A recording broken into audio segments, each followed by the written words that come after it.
മേഖലയിലുള്ള അദ്ദേഹത്തിൻ്റെ ഏറ്റവും അടുത്ത ആളുകൾ ഒക്കെയാണ് ഇവിടേക്ക് എത്തിക്കൊണ്ടിരിക്കുന്നത്. ബന്ധുക്കൾ വന്ന ശേഷം മൃതദേഹം കൈമാറുമെന്നതാണ് പോലീസ് അടക്കം വ്യക്തമാക്കിയിരിക്കുന്നത്.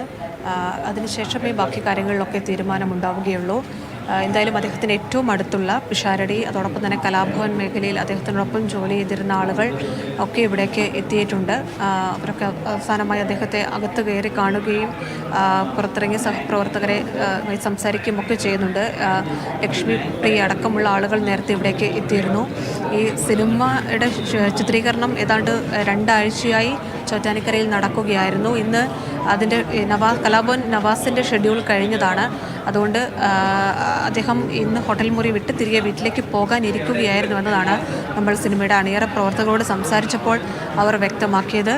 പക്ഷേ അതിനിടയിലാണ് ഏറ്റവും സങ്കടകരമായ ഈ വേർപാടിൻ്റെ വാർത്ത പുറത്തേക്ക് വരുന്നത്. അങ്ങേയറ്റം ദൗർഭാഗ്യകരമായൊരു ദിവസം അദ്ദേഹത്തിന്, അദ്ദേഹത്തിൻ്റെ കുടുംബത്തിന്, അദ്ദേഹത്തിന് ഏറ്റവും അടുത്ത സുഹൃത്തുക്കൾക്ക്, അദ്ദേഹത്തെ സ്നേഹിക്കുന്നവർക്കൊക്കെ എന്ന് വേണം പറഞ്ഞു വെക്കാൻ. കാരണം സിനിമയിൽ അഭിനയിച്ച് മടങ്ങിയ ഒരാൾ, അതിനിടയിലാണ് ഇങ്ങനെയൊരു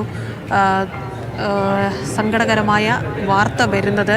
അദ്ദേഹത്തിൻ്റെ സമൂഹ മാധ്യമങ്ങളിലൊക്കെ അക്കൗണ്ട് നോക്കിയാൽ നമുക്കറിയാം അദ്ദേഹം അഭിനയിച്ച ചിത്രങ്ങളെക്കുറിച്ചുള്ള വിവരങ്ങൾ, അതൊക്കെ അദ്ദേഹം ഏറെ സന്തോഷത്തോടു കൂടി ഓരോ വാർത്തകളും അദ്ദേഹം പങ്കുവച്ചിട്ടുണ്ട്. ഡിറ്റക്റ്റീവ് ഉജ്ജ്വലൻ്റെ മായി ബന്ധപ്പെട്ട് അദ്ദേഹം സിനിമയുടെ പോസ്റ്ററുകൾ, അദ്ദേഹം അഭിനയിച്ച രംഗങ്ങളൊക്കെ അദ്ദേഹം പങ്കുവച്ചിട്ടുണ്ട്. അദ്ദേഹത്തിൻ്റെ പത്നിയുമായി ബന്ധപ്പെട്ട സിനിമാ വാർത്തകൾ, അതിൻ്റെ സന്തോഷമൊക്കെ അദ്ദേഹം പങ്കുവെച്ചതാണ് നമ്മൾ ഏറ്റവും അവസാനമായി കാണുന്നത്. അതായപ്പോൾ പ്രകമ്പനം എന്ന സിനിമയുടെ ചിത്രീകരണം കഴിഞ്ഞ് ഹോട്ടൽ മുറിയിലെത്തി തിരികെ വീട്ടിലേക്ക് പോകാൻ ഏതാനും മണിക്കൂറുകൾക്ക് മുമ്പ് ഇത് സംഭവിച്ചു എന്നുള്ളതാണ് മനസ്സിലാക്കേണ്ടത്. കാരണം 6:30-ക്ക് ചിത്രീകരണം കഴിയുന്നു.